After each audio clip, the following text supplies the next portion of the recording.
ana musoman bɛɛ lajɛlen tulo kan nin kalo in tile 18 pankurun n'o ye sɔrɔdasiw ka pankurun ye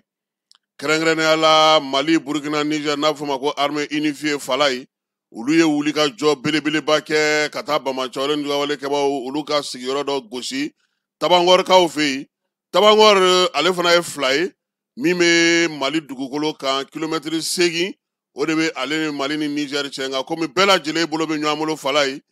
mɔ ma bɔ mɔna ale yɔrɔ la yen gɛnni bɛ se ka kɛ ka taa fan bɛɛ lajɛlen fɛ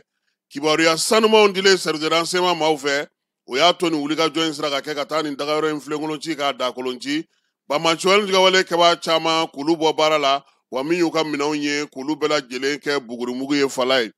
o kalo tile 18 kelen Wolomasiri Tabaw ka pankuru a ye wulikajɔ kɛ min ye pick-up 2 o kɔni tun bɛ intelligikaw olu fɛ yen kɛrɛnkɛrɛnnenya la o tun bɛ sanu dingɛ dɔ da la Gao mara la u y'olu fana bɔ baara la pewu o wulikajɔ min kɛra sa o sɔrɔla sababu min na o ye kibaruya sanumanw ni kibaruya jɛlenw dilen Wolomasiri Tabaw olu ma Bamacɔlen Wawalekɛbaw u bɛ yɔrɔ o yɔrɔ la sa ka se ka u bali min ye sanubɔyɔrɔ in filɛ nin ye a fɔra k'u ka wuli ka bɔ yen min ye Wolomasiri Tabaw ka ɲɛmaa ye k'a b'a da bɛɛ lajɛlen tulo ka sa ko sanubɔyɔrɔ min filɛ nin ye ani sanubɔyɔrɔ dogolen fɛn bɛ Gao mara la jɛ tɛ kɛ n'a ye tuguni maa si ka sigi ye armée ale de yamaruyalen don a ka se k'a ka baaraw kɛ o yɔrɔ bɛɛ lajɛlen kɔnɔna na o la sa baro kɛlɛtigi ko sa ko baara minnu bɛ sen na ani wulikajɔ min bɛ sen na armée n'o ye AES sɔrɔdasiw ye o ye jaabi min di o ye nin ye Falaye halisa o Gao mara kelen in kɔnɔna na yen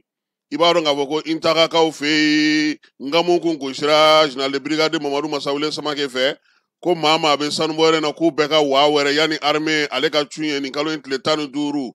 waliya in fɔra tuma min k'a sɔrɔ maa a bɛ kɛnɛ kan yen min ye armée ye ale y'a ka cɛden dɔw bila ka taa kɛnɛ kan n'o ye général Mamadu Masawule Samake ye a ka cɛdenw sera ye Falaye sibiri tɛmɛnen yɔrɔ in na maa bɛ yen ko kɔni tun b'a fɛ ka katigɛlɛya kɛ u ye tɛlɛ kɛ a bɛɛ lajɛlen na jɛkulu marifatigi ni fɛn fɛn bɛ yen n'o ye maaw ye maa minnu tun bɛ ka katigɛlɛya kɛ hali bi u y'a bɛɛ lajɛlen salo ka bɔ yen kɛrɛnkɛrɛnnenya la détachement min taara yen o ɲɛmaa bɛ maa min bolo o ye colonel Kilita Ag Mohamed Lamini ye ale yɛrɛ o y'a yira sa k'a fɔ ko Intaga bilama Falaye hali dimɔgɔ tɛ ban olu ɲinɛ ma ye a n'a ka cɛdenw ye yɔrɔ bɛɛ lajɛlen minɛ k'a don u sago la ka se ka baaraw kɛ min ye colonel Kilata ye sa a y'a yira sa k'a fɔ ko u selen kɛnɛ kan ye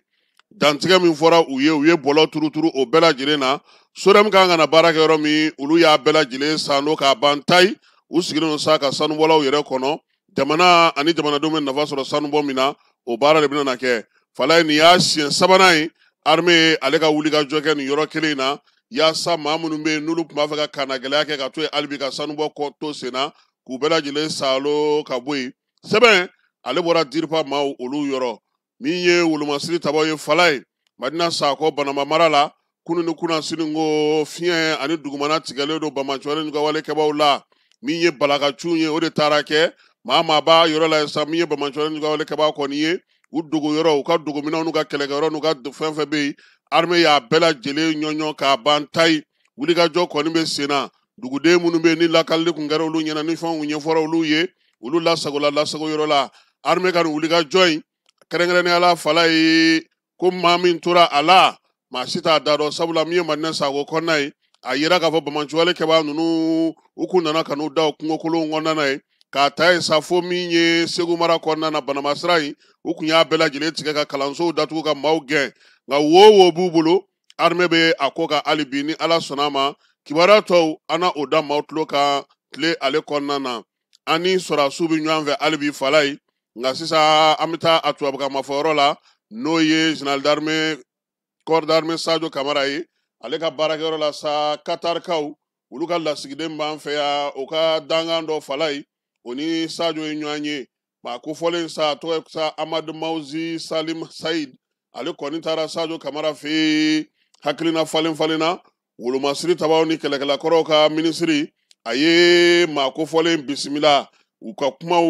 o ye tali kɛ Mali ale ni Qatar jamana bɛ se ka baara minnu kɛ ɲɔgɔn bolo fan fila bɛɛ lajɛlen kɔni sinsin min ka Falaye o ye bɛn ni kelenya min ye miiriya ɲumanw ye baara bɛ se ka kɛ o la cogo min na ɲɔgɔn lajɛ in a kɛra hukumu min kɔnɔna na bonya karama ani ɲɔgɔn bonya jamana fila ni ɲɔgɔn cɛ nka min y'a kɔnɔ kuma yɛrɛ ye n'o ye a kumadenw ye Falaye ayiwa o ma fɔ maa ye dɛ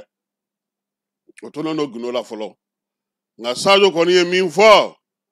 ayiwa anw bɛ taabolo min kan sa Asimi ka sira saba in don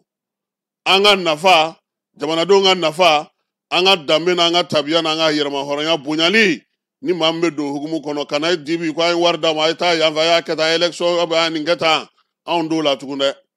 i duuru nɔnɔ an yɛrɛ duuru basi an b'an kɛ ɲɔgɔn na yaasa maa min b'an don olu ka lafiya fala ye an bɛ dugawu kɛ Qatar halisa Ala ka hakilina ɲuman di u ma tajiko ta na sira fɛ fala ye